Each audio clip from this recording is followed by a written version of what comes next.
Hey everybody, this is Sid.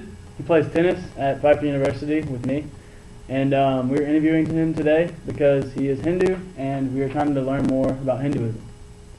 Um, Sid, for you play tennis, so how do you integrate Hinduism into your tennis game?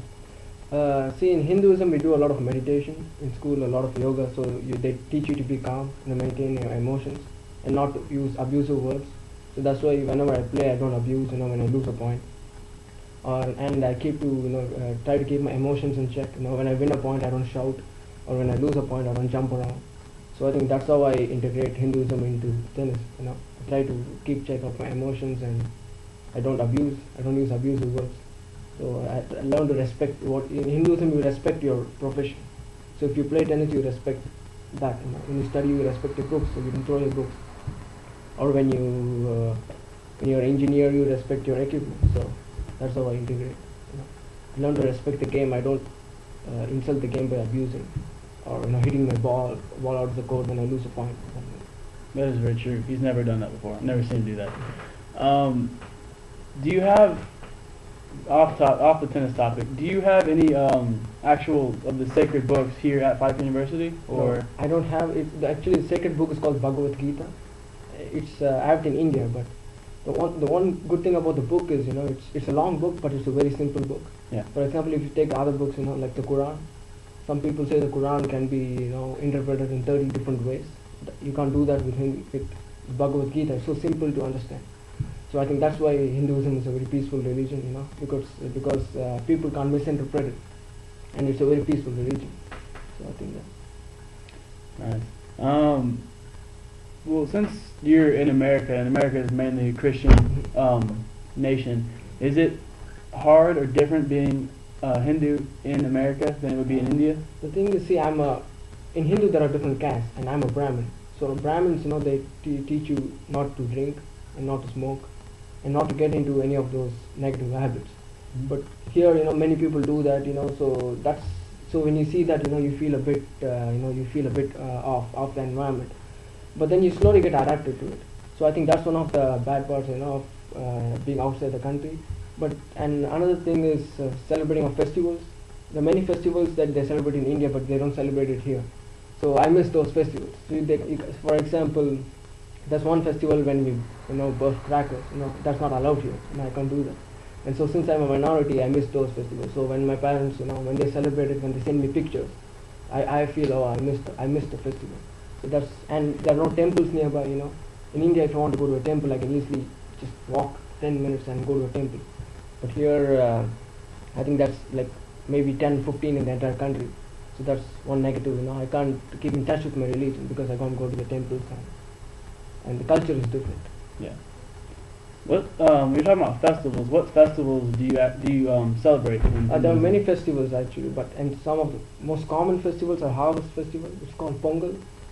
There's a harvest season, in January. So that's when the wheat, the farmers collect the wheat. So that's a 5-day festival. That's one of the biggest festivals. And then we have the Diwali, the Festival of Lights.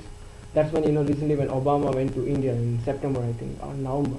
He went there during the Festival of Lights. So he celebrated that with some kids. So that's another big festival. Then we have another festival called Dashera. It's a festival of lights. It's a festival of it's a festival to celebrate, because a god killed a devil. So it's a festival to celebrate the death of the devil. It's a 15-day festival. So all schools, they give you a 15-day holiday. It's summer in September. So that's another big festival. And the good thing about India is it's a secular country. So we also celebrate other religions, other religions. For example, we celebrate Christmas too. In Hindus celebrate Christmas too with Christians. And when you talk about Muslim festivals, there's a festival called Eid. So Hindus celebrate that festival too. But some of the biggest Hindu festivals are Diwali, Dashera, and Pongal. These are some of the big festivals. But we have many, but they are not as big as these three. Yeah. Cool. Can you explain? I know you have over 1 million gods in Hinduism. Can you explain just a few of them?